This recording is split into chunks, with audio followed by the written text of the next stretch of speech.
Review exercise 6 question number 1 part number 1 HCF of first expression given है और second है। तो आपको इसका ना सोल्यूशन करके आपने देखना है।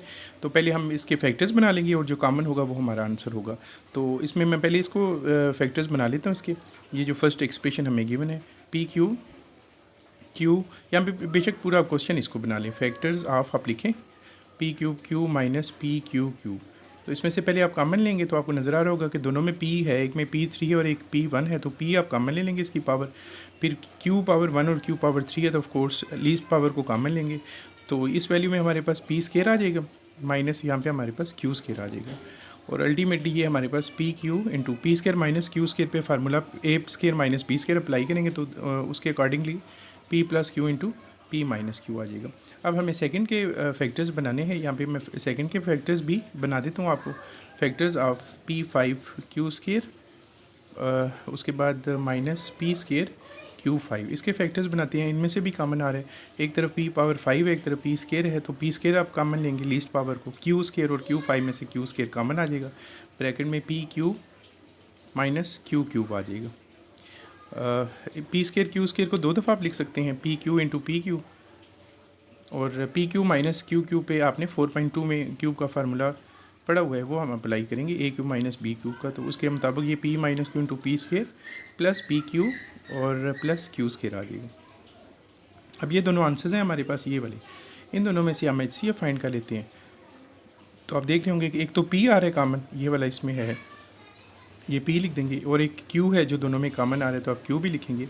और अगर हम वैल्यूज़ में देखें जो हमारे पास कॉमन है उसमें ये p माइनस क्यू है और इधर भी p माइनस क्यू है, तो ये p माइनस क्यू आ जाएगा। तो ये स्टूडेंट्स हमारा आंसर आ गया। तो आपने देखना होगा कि इसका जो सेकंड है b ऑप्शन जो है वो करेक्ट है, उसको आपने b को आपने टिक कर देना है। पार्ट 2 और 3 फिर आपने बिल्कुल सेम इसी मेथड से फैक्टराइज करके आप इसका MCQ चेक कर लीजिएगा। पार्ट 4 मैंने लिखा हुआ है, ये भी दोनों वैल्यूज़ इनका आपने HCF फाइंड करना है। पहले हम इसके फैक्टर्स बना लेते हैं, A cube plus B cube के फैक्टर्स जो बनेंगे that will be a plus B, formula पहले आप अप्लाई करेंगे into A square minus A B plus B square, ये इसके फैक्टर्स बन जाएंगे। और इसके तो कोई फैक्टर्स नहीं बनेंगे, ये एज इट इज़ आप लिख देंगे। इस पर तो ना कोई मिड टर्म ब्रेक हो रही है ना कोई फार्मूला अप्लाई हो रहा है, तो ये हमने लिख दिया। अब इन दोनों में से अगर हम HCF की बात करें तो कॉमन आपने देखना है। तो आप देख रहे होंगे कि ये वाली वैल्यू और ये वाली वैल्यू दोनों में कॉमन है। तो A square minus A B plus B square हमारा इस फोर्थ पार्ट का आंसर आ जाएगा, जो कि हमारा बी ऑप्शन बनता है। तो बी ऑप्शन को आपने टिक कर देना है। पार्ट नंबर 7 मैंने फिर इसके बाद लिखा है, इसमें HCF अगेन फाइंड करने के लिए कहा गया इन तीनों वैल्यूज़ का। तो आप साफ नज़र आ रहे हैं तीनों की मिड टर्म ब्रेक होगी, तो जो कॉमन होगा वही आंसर होगा। तो फर्स्ट का मैं मिड टर्म ब्रेक करके देख लेता हूँ। 2 की मिड टर्म ब्रेक करें कि 3 आ जाए, ऑफ कोर्स 2 1 टाइम 2 होगा, 2x plus 2, 2x plus 1 plus 1x plus 2, और आप इसमें से x को कॉमन ले लेंगे तो ब्रैकेट में x प्लस 2 आ जाएगा। इसमें से कुछ कॉमन है तो प्लस 1 कॉमन लेंगे तो x प्लस 2 आ जाएगा। और फिर हमारे पास x plus 1 into x plus 2, ये हमारे पास फर्स्ट के फैक्टर्स बन गए। इसी तरह इसकी भी मिड टर्म ब्रेक कर लें, इसकी भी, वो भी मैं करके आपको दिखा देता हूँ। ये स्टूडेंट्स मैंने बाकी रिमेनिंग की भी मिड टर्म ब्रेक कर दी, आप इसे देख लें, नोट कर लें।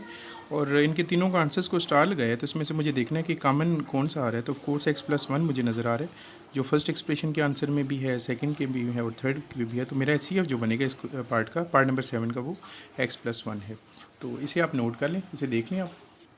पार्ट नंबर 9 इसके बाद मैंने लिखा है LCM of A square plus B square into A4 minus B4। A square plus B square पे तो कोई फार्मूला अप्लाई नहीं होगा, इसको एज इट इज़ रहने दें। वो दूसरे के फैक्टर बना लें, A4 माइनस B4, पहले स्केयर स्केयर होगा, बी स्केयर स्केयर, और एक दफ़ा A square minus B square का फार्मूला अप्लाई करेंगे तो A square plus B square और ए स्केयर माइनस बी स्केयर आ जाएगा। और इसको फर्दर हम जो है वो फैक्टराइज तो कर सकते हैं, लेकिन हमें फ़ायदा नहीं है। LCM का मतलब होता है कि कॉमन फैक्टर्स, आपको बताया हुआ है 6.1 में, common factors multiply by uncommon factors या non common factors. Common factors में ये तो पूरी वैल्यू ही है, A square plus B square इसके साथ कॉमन आ रही है, आप एक दफ़ा A square plus B square लिख देंगे, और अनकॉमन में एक ही रह जाती है ये वाली वैल्यू, ये भी आप लिख देंगे स्केयर माइनस बी स्केयर। अब इनको मल्टीप्लाई कर दें, ये ए स्केयर माइनस बी स्केयर का फार्मूला कंप्लीट हो जाएगा, A4 माइनस B4 इस पार्ट का LCM होगा। तो अकॉर्डिंग टू बुक ये आपका पार्ट नंबर जो C है इसका ना, इस 9 का जो C है वो आपका इस MCQ का आंसर बनेगा।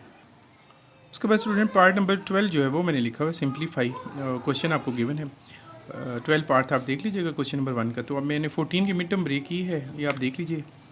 7 2 टाइम 14 उस पर अप्लाई की है। 18 बनाना था, उसको ऐड करने से 3 आ जाए, तो 6 3 टाइम 18 की है और मेरे पास ये फैक्टर्स बन गए हैं। तो इसमें अब जो सेम है मल्टीप्लाई हो रहे हैं ना, तो ये सेम वाले कैंसिल मैं कर देता हूँ। a+3 से a-2 से, तो a+7 और a-6 डिवाइडेड बाई a- मेरा आंसर आ जाएगा। पार्ट नंबर 15 आप देख सकते हैं, इसको भी सिंप्लीफाई करना है आपको। लेफ्ट साइड पे जो ब्रैकेट इसको एलसीएम ले लें, राइट साइड पे एलसीएम ले लें, डिवाइड को मल्टीप्लाई में कन्वर्ट कर दें तो आपका आंसर आ जाएगा। इसके नीचे 1 है तो ये एलसीएम इसका x+y हो जाएगा। x+y को x+y पे डिवाइड करें, आंसर 1 को 2x+y से मल्टीप्लाई करेंगे तो यही आ जाएगा। -1 को x+y को 1 पे डिवाइड करेंगे, आंसर यही वाली वैल्यू आएगी। इसको 1 से मल्टीप्लाई करें, चूँकि माइनस है तो साइन चेंज हो जाएंगे, -x और -y आप लिखेंगे। डिवाइडेड बाई सेम आपने प्रोसेस एलसीएम का राइट साइड पे भी लेना है, करना है। तो ये मैंने राइट साइड पे इसका एलसीएम ले लिया, आपको नज़र आ रहा होगा।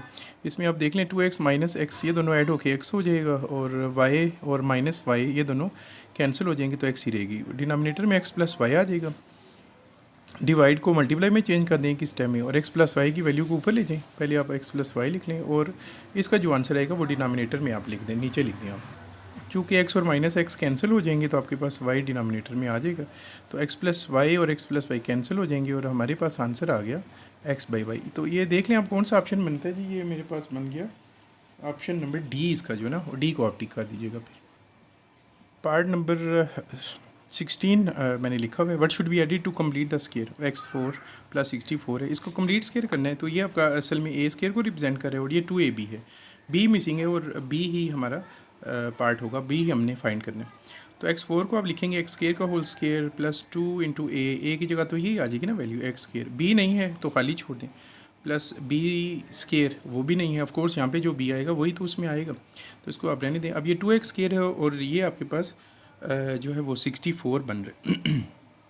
तो आपने देखना होगा कि हमारे पास अगर हम क्या ऐसी कोई चीज़ इसमें ऐड करें जो हमारे पास इसका आंसर जो है वो कंप्लीट आ जाए। बेसिकली आपने ये भी याद रखना है कि ये 64 हमारे बी को रिप्रेजेंट करे, ये बी है, ठीक है।